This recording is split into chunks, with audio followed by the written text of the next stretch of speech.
어떤 감독이 오더라도 분명 시간은 필요하다라는 부분들은 생각이 들고요. 그때는 시간이 없습니다.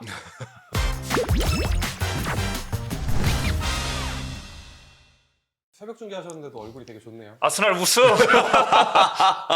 들어올 때부터 계속 앉아있을 때까지 입꼬리가 계속 올라가 있어. 제가 어제 1시간 뒤에 치러진 아틀레티코 마드리드 경기를 하고 있어서 전반만 보고 이제 나머지 이제 경기 들어갔는데 덕현이가 이제 계속 연락이 오더라고요. 이번 시즌 아스날 진짜 다르다. 우승한다.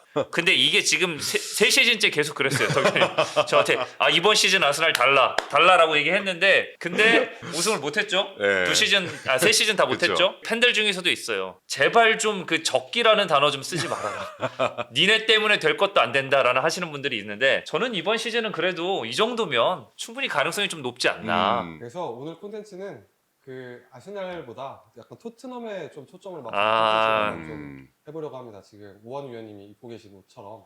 프랭크 감독이 되셨네요. 헤어스타일도 좀만 더 길면 비슷해요. 정프랭크.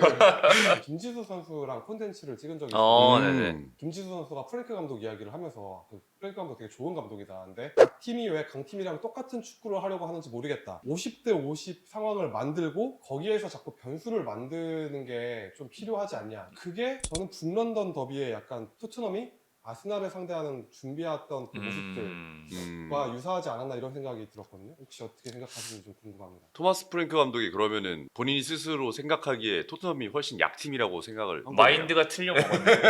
일단 경기를 임하는 마인드가 틀려 먹었어요. 본인이 약팀이라고 생각을 한 거네요. 사실 저는 그런 것도 있는 것 같아요. 토트넘이 한동안 아스날보다 분명 좋았던 시기들도 있어요. 있었죠. 맞대결에서 좀 더 우위를 점했던 시기도 분명 있었고 근데 그 이후부터 분명 안 좋은 모습을 겪어가고 있는 과정 속에서 지금 프랭크 감독이 왔는데 프랭크 감독은 소위 말하는 이제 좀 강팀을 지휘해 본 적은 없어요. 상위권 맞아요. 팀들을 지휘해 본 적은 맞아요. 없어요. 네. 근데 그런 부분에 있어서 착안을 하게 된다면 프랭크 감독이 갖고 있는 마인드 자체가 잘못됐다라고 보기는 이제 어려운 거죠. 워낙, 근데 이제 그게 토트넘과 과연 얼마나 많이 어울릴지는 이제 물음표인 거고. 맞아요. 잘 생각해 보면은 자기 거나가 잘 된 거기도 해요. 예, 그러니까 현실적으로 지금 뭐 토트넘이 부상자가 많잖아요. 본인이 스스로 생각할 때는 아직은 아스날의 정면으로 뭔가 경기를 하기에는 좀 어려울 수 있겠다라고 생각은 한 거는 자기 거나가 잘 됐다고 평가를 할 수도 있지만 저는 한편으로 생각이 들었던 게 이 감독이 현재 맡고 있는 팀은 토트넘이고 토트넘은 브랜드포드랑은 입지가 다른 팀이라는 거를 좀 생각을 할 필요가 있는 것 같아요. 예, 토마스 프랭크 감독이 이제 이날 경기 끝나고 인터뷰에서 많은 얘기를 했는데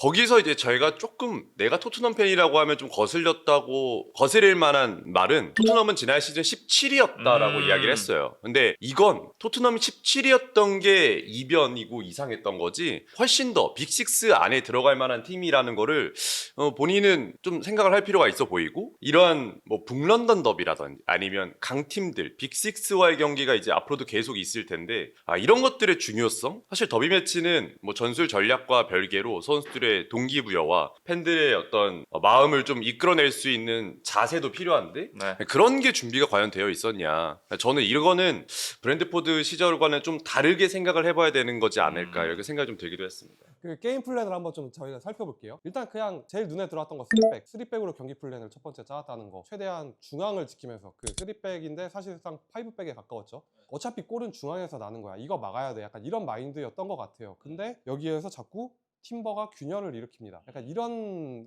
양상이었던 것 같은데 어떻게 보셨는지 좀 궁금합니다. 토마스 프랭크 감독이 이전에 브랜드포드 시절에서도 본인이 주도할 수 있는 상황이라면 4-2-3의 형태를 많이 꺼냈어요. 그리고 이제 본인이 조금 주도를 못하겠다, 주도를 하기 힘든 경기다 하면은 이제 어김없이 5백을 꺼내는 경우가 꽤 많아서 사실 유동성은 있는 감독이에요. 뭐 이날 경기도 후반전에 좀 변화를 준 것처럼. 근데 이제 문제는 아스날이 압도적인 우위가 있었던 포인트는 뭐 여러 포지션들이 있죠. 중앙도 그렇고 뭐 공격진도 그렇고 하지만 사실 풀백의 차이가 컸거든요. 그렇죠. 저는 개인적으로 풀백의 최고 퀄리티는 파리 생제르맹이라고 생각했어요. 네. 하키미, 누누 멘데스. 최근에 뭐 팀버와 칼라피오리는 전 그거에 거의 상회하는 최근 폼을 보여주고 있는 팀이 아스날인데 그러면 이제 칼라피오리와 이제 팀버에 대한 제어 역할을 어느 정도 잘 했느냐가 키포인트가 될 수 있었거든요. 근데 전반전 결과는 칼라피오리에 대한 제어는 스펜스가 어느 정도 하려고 했던 시도가 있었어요. 네. 예, 그냥 붙어 다니면서 어떤 칼라피오리가 볼을 잡는 것 자체를 좀 막아주려고 했던 건 있었지만 팀버에 대한 제어는 거의 왼쪽에서 이루어지지 못했다. 그러니까 토트넘 입장에서 우도기가 팀버 자체를 막는 것도 힘들었고 우도기 입장에서는 사카도 막아야 되고 팀버도 막아야 되는 상황이 본인에게 주어졌었거든요. 사실 토마스 프랭크 감독이 약간 좀 더 수비적으로 세부 전술을 짜는 데는 많은 어려움이 있었다. 그래서 결국에는 시작이 팀버가 됐고 에제가 마무리를 했던 경우가 꽤 많았죠. 근데 팀버가 균열을 일으키고 그 균열을 일으킴에 따라서 우도기가 벅차기 때문에 중앙에 있는 미드필더, 그러니까 팔리냐라든지 아니면 벤탄쿠르가 그쪽으로 지원을 오다가 결국에는 거기서 한쪽으로 쏠리면서 중앙에 그냥 공간이 다 노출이 됐거든요. 그러니까 이거는 그냥 그 장면들만 보더라도 얼마나 팀버에 대한 대책을 이거는 좀 안일하게 생각하지 않았나라는 생각이 들 정도였어요. 사실 팀버는 지금 퍼포먼스만 부상 없이 유지하면 무조건 리그 베스트입니다. 최고입니다 네, 지금. 무조건 리그 베스트예요. 말할 때마다 입꼬리 계속 올라가는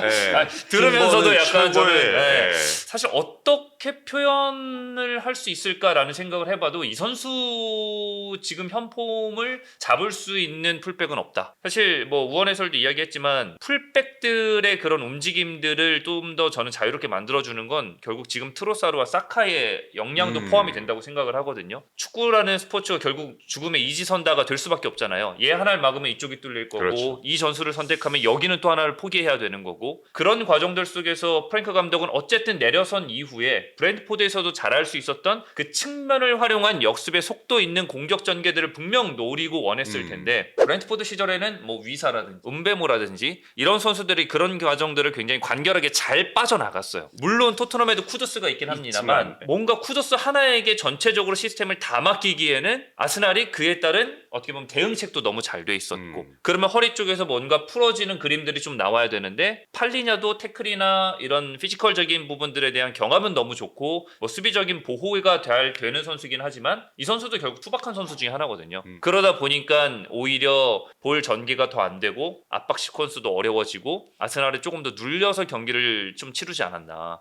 라고 저는 생각이 듭니다. 다음 게임 플랜을 좀 생각을 해봤더니 얘네가 데드볼 상황에서의 네. 준비를 중앙선 근처 뒤에서 파울해도 그냥 무조건 다 올리고 롱스로잉도 빡세게 하고 그러니까 좀 약팀이 강팀들 상대했을 때 보여주는 이제 데드볼 상황들을 토트넘이 가져온 것 같아가지고 전반전에 얘네 게임 플랜은 명확하게 이게 아니었나 이렇게 생각이 들더라고요. 어떻게 보시는지 좀 그 중계 중에 이야기했지만 전반전에 만약에 0대0으로 토트넘이 맞췄다면 토트넘 입장에서는 굉장한 성과였어요. 심지어 에미레이츠잖아요. MLH였고 전반전에만 0대0을 맞췄으면 후반전에 가짓수가 많았을 거예요. 변화를 줄 만큼 믿을 만한 선수가 뭐 벤치에 있었냐 그거는 좀 의문이 있을 수 있어도 프랭크 감독 입장에서 0대0으로 유지가 된다면 그러면 공격 자원에 좀 변화를 주면서 미들 라인에 좀 기동력을 더해주면서 그러니까 토마스 프랭크 감독이 항상 그런 식으로 경기를 많이 잘 치렀었거든요. 저는 이제 그렇게 생각했던 게 그걸 아스날이 준비를 안 했을까? 단소볼 사실 단소볼은 저희가 이전 리그 경기만 보더라도 단소를 활용하는 툴이 많잖아요. 비카리오의 롱킥 근데 비카리오 심지어 그러니까 저는 비카리오가 킥을 차는 것도 약간 어불성설이었어요. 차라리 판더펜 단솔 다 올릴 거면 뭐 다른 미드필더 자원이 볼을 처리하는 한이 있더라도 비카리오한테 킥을 처리하면서 롱볼을 전개하겠다라는 거는 아스날 입장에서는 그럼 사카랑 라이스에게 킥을 왜 맡깁니까?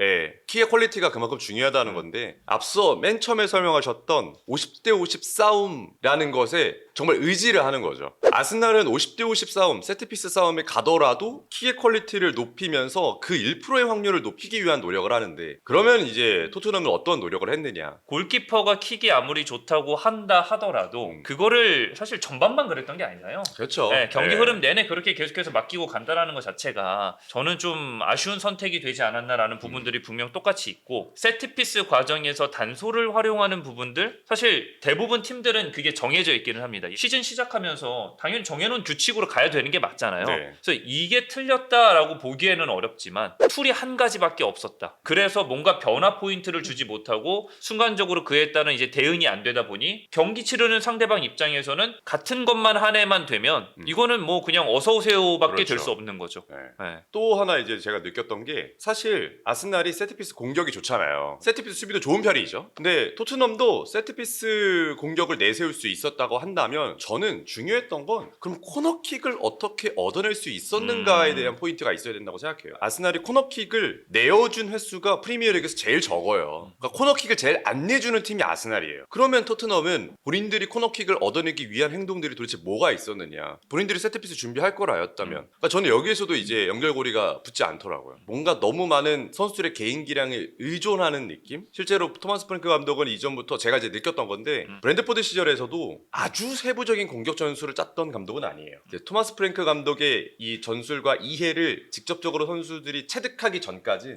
개인들의 어떤 뭔가 플레이로 만들기에는 어렵다. 그게 이제 어제 경기장에서도 좀 나오지 않았나. 그리고 저는 이제 뭐 우원 해설위원이 말씀해 주셨던 그 몇 명의 인물들, 그러니까 사실상 그 선수들이 보여줬던 퍼포먼스와 지금 현재 토트넘의 공격지들과 이 허리라인에서 보여줄 수 있는 선수들의 퍼포먼스를 비교해 보면 저는 사실 그 브랜트포드 쪽이 조금 더 앞선다고 봐요. 그렇죠. 현재로 보면. 지금 현재 폼을 놓고 봤을 때는 어쨌든 은벤무도 이적하고 나서 맨체스터 유나이티드에서 공격 포인트 계속 쌓고 있죠. 그렇죠. 위사는 뭐 부상으로 못 나오고 있긴 하지만 곧 있으면 이제 나올 거라고 하고 있고요. 그런 점을 전체적으로 쭉 놓고 봤을 때 아이반 토니도 웬만한 공격 기회들을 다 살리는 굉장히 좋은 공격수 중에 하나입니다. 네. 저는 그런 점을 놓고 봤을 때는 프랭크 감독의 부실한 점도 분명 있어요. 분명 있는데 그만큼 프랭크 감독의 전술을 100% 다 살리기에는 아직까지 선수단의 퀄리티도 이전보다는 조금 떨어지는 부분도 어느 정도는 있겠다라는 생각도 좀 있기는 합니다. 확고한 게임 플랜들은 알겠어. 그럼 네. 그 다음에 어떻게 넣을 건데가 사실 준비가 안 돼 있는 느낌이었다. 그러니까 거의 쿠두스 원툴처럼 이제 게임을 느껴진 운영하니까. 거죠. 그쵸. 네. 써서 얘기해 주셨던 부분 동기부여가 좀 저는 이제 차이점을 둔 것 같은데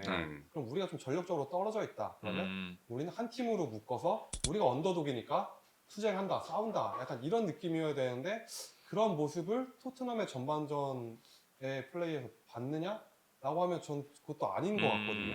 사실 지금 현재 팀 상황이 뭐 어쨌든 저쨌든 이런 걸 다 떠나서 선수들에게는 그 더비가 가져다주는 의미가 굉장히 클 거란 말이에요. 근데 그런 상황에서 우리는 약팀인 걸 상대적으로 약팀인 걸 인정해라는 걸 했을 때 물론 누군가는 수긍을 할 수도 있어요. 하지만 받아들이기 분명 어려운 선수도 있을 거예요. 토트넘이 지난 시즌에 리그에서 어려웠던 건 맞습니다. 토트넘은 어쨌든 유로파를 들었어요. 그렇죠. 네, 유럽 대항전에서 트로피를 들었던 팀이에요. 지난 시즌에. 그리고 이제 챔피언스 리그를 나가게 됐고 리그 성적에 대한 아쉬움을 어쨌든 뒤로 한 채 이번 시즌은 프랭크 감독과 조금 더 새롭게 나가고자 하는 부분이 있었어서 선수들에게는 저는 커다란 동기부여가 이번 시즌은 다른 시즌보다도 더 잘 됐을 거라고 생각은 하는데 이걸 완벽하게 동기부여적인 측면으로 놓고 보게 되면 어떻게 보면 선수들 입장에서는 우리 충분히 아스날이랑 싸워볼 수 있어 라는 마인드를 저는 오히려 가질 수 있었다고 생각은 하지만 경기력에서 부딪혀 보니 뭐지?가 되면서 저는 무너졌다고 생각해요. 그리고 오히려 저희가 아까도 이야기했지만 전반전 토트넘이 미스가 없었던 게 아니에요. 초반에 라이스에도 슈팅을 내주고 그쵸. 뭐 이런 그림들이 나오게 되면서 불안했던 상황들이 있지만 전반전에 실점 없이 만약에 끝났다? 이러면 저는 오히려 토트넘의 기세가 더 올라갔을 거라고 생각이 듭니다. 그렇죠. 트로사르에게 실점이 나오고 그것도 또 이제 판더벤 다리 맞고 굴절돼서 맞아요, 들어갔잖아요. 맞아요. 네. 나름 토트넘 입장에선 불운한 실점이 됐고 또 이어서 이제 에제의 골들이 나오기 시작하게 되면서 순간적으로 더 무너졌다고 저는 생각이 들어요. 왜 토트넘이 이렇게 갈피를 못 잡을까? 경기 내에서 생각을 좀 많이 해봤는데 일단 첫 번째는 환경이 너무 많이 바뀌었어요. 요난 캐스터님 말씀해주신 것처럼 지난 시즌 성과가 있었기 때문에 이번 시즌 야 우리 한번 진짜 더 해볼 수 있는 거 아니야? 라고 생각할 수도 있는데 생각해보면 일단 기본적으로 회장이 바뀌었습니다. 이번에 레비가 나갔죠. 그리고 주장이 바뀌었고요. 손흥민이 나갔고 감독이 바뀌었어요. 결국에는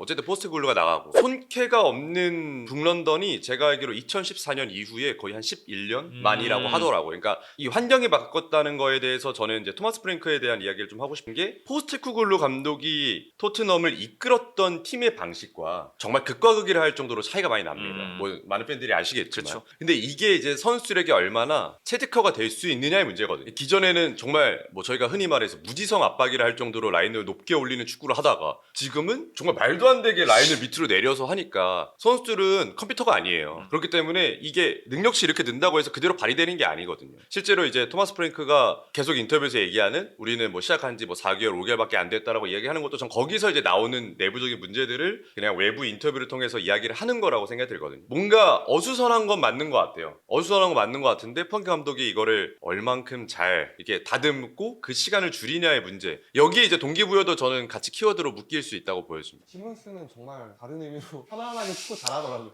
시몬스, 시몬스 전 이렇게 못할 줄 이름대로- 몰랐는데. 이름대로 너무 편안하게 축구하더라.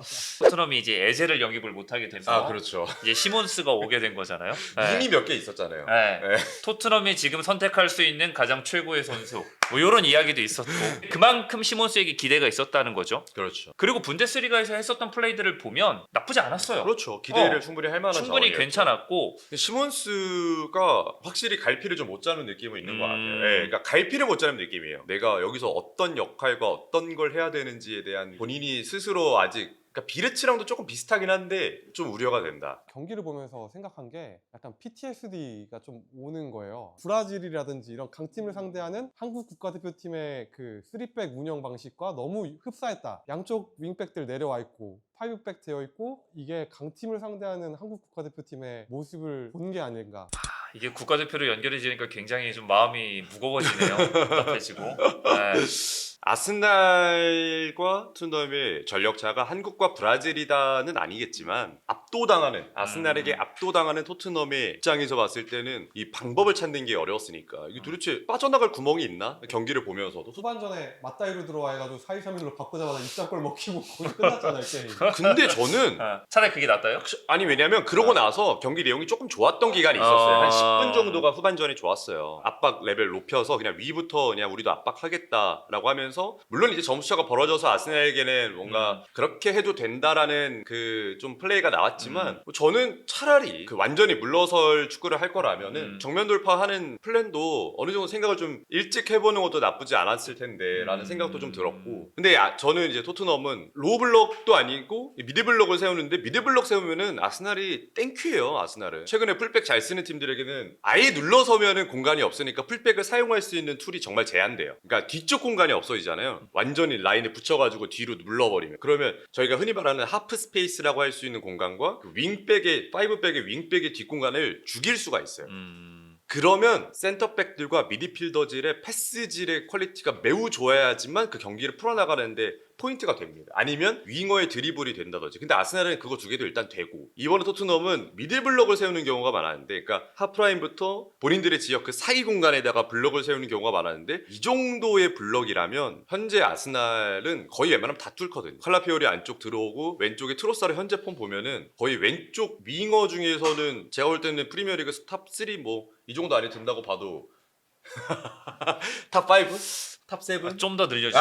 네. 탑 10으로 하겠습니다. 네. 네. 어쨌든 그러니까 최근에 폼이 좋죠. 네. 그러니까 저희가 이거를 국대로 갖고 와서 국대와 어느 정도 좀 비교점을 찾아봤었던 게 시작점이었잖아요. 내 위치를 인정하는 거, 그러니까 자기 객관화가 되는 게 저는 제일 어렵다고 봅니다. 근데 그런 점에서 프랭크 감독은 그걸 최대한 빨리 하려고 하는 감독인 것 같기는 해요. 이 감독의 맞아요, 뭐 맞아요. 전술적인 네. 스타일이나 뭐 능력 이런 걸 떠나서 자신이 처해 있는 위치와 자신의 처해 있는 이 레벨에 대해서 본인은 빠르게 좀 받아들이고 선택을 하려고 하는 거죠. 어느 정도 경쟁 우위를 좀 가져갈 수 있을 타이밍이 올 거라고는 봅니다. 근데 다만 이게 국대와 이 토트넘의 차이는 일단 경기 수가 다르고요. 감독이 선수들과 소통하고 뭔가 만들어갈 수 있는 시간 자체가 좀 분명 다른 점이 있어요. 그리고 여기는 인정을 합니다. 네, 우리가 중요하죠. 어떤 상대인지 저는 이거, 어떤 과정인지가 인정이 돼 있는 상태에서 출발을 하고 뭐 많은 과정들을 끌이지만 우리의 위치를 명확하게 좀 판단하고 좀 잡았으면 좋겠어요. 뭐 이게 방송에 나갈지 모르겠지만 자기가 엿됐음을 아는 순간이 탈출의 이제 시작이라고 하는 얘기. 그러니까 자기 객관화, 딱 자기 위치가 어딘지 아는 때. 그러니까 자기 객관화가 이제 그만큼 중요하다는 얘기를 하는 건데 사실 토마스 프랭크가 이번 아스날전에 했던 거는 아쉬웠던 게 맞는데 좀 생각을 해보면 파리 생제르맹 상대로 상당히 좋았고요. 네. 그다음에 맨시티 잡았고요. 아예 뭐 계속 부진을 했던 건 아니에요. 강팀들 상대로 좋은 면모가 있었어요. 충분히. 늘 토마스 프랭크가 이제 부임했을 때도 생각이 들었던 게 이 감독은 정말 길게 좀 봐야 돼요. 뭐 한 시즌 해서 결과를 팍 내는 감독의 유형은 아니고 이 팀을 맡으면서 그동안 안 좋았던 거 보완하고 그러니까 자기 객관화가 이제 되는 거예요. 토마스 프랭크가 그동안 브랜드포드를 맡았던 경기만큼 토트넘에서 맡는다면 저는 그래도 상당히 탄탄한 팀이 될 것 같은데 이제 토트넘이나 팀을 고려해 봤을 때 그 정도 시기가 될 때까지 팬들이 기다려 줄 수 있는지 구단이 기다려 줄 수 있는지 이제 요게 중요하다고 전 생각이 들고 국대 팀이랑 이제 기본적으로 비교를 해보면 국대는 강팀 상대로 내용이 없잖아요. 저희는. 근데 토마스 프랭크는 그래도 강팀 상대로 뭐라도 하나 해볼 수 있지 않을까라는 기대를 좀 아스날전뿐만 아니라 이전 경기들을 보면 생각은 해볼 수 있다는 점. 네, 그거는 조금 차이가 있기 때문에. 저는 그렇게 생각합니다. 제가 아스날 팬이라서가 아닙니다, 여러분. 감독은 누구나 시간이 필요하다고 생각을 해요. 아모린 감독도 그렇게 욕을 먹었지만 지금 분위기 바꿔냈고요. 네, 아모린 감독도 아스날 시간이 필요해요. 팬이어서 그렇게 얘기하실 수 있는 거 아니에요? 아닙니다. 그 과정에서의 결과물들이 조금씩 나오거나 보이기 시작한다면 이건 팬들에게 그나마 희망적인 소식들이 될 텐데 저는 한편으로 본머스 이라올라 감독 잘 나가잖아요. 근데 이라올라 감독도 지금 미끄러지는 부분들이 분명히 있어요. 많아요. 네. 네, 이라올라 감독이 토트넘에 갔다고 해서 완벽한 결과를 또 만들었을까? 이것도 장담 못하는 거거든요. 그렇죠. 네. 그런 어떤 감독이 오더라도 분명 시간은 필요하다라는 부분들은 생각이 들고요. 그때는 시간이 없습니다. 네.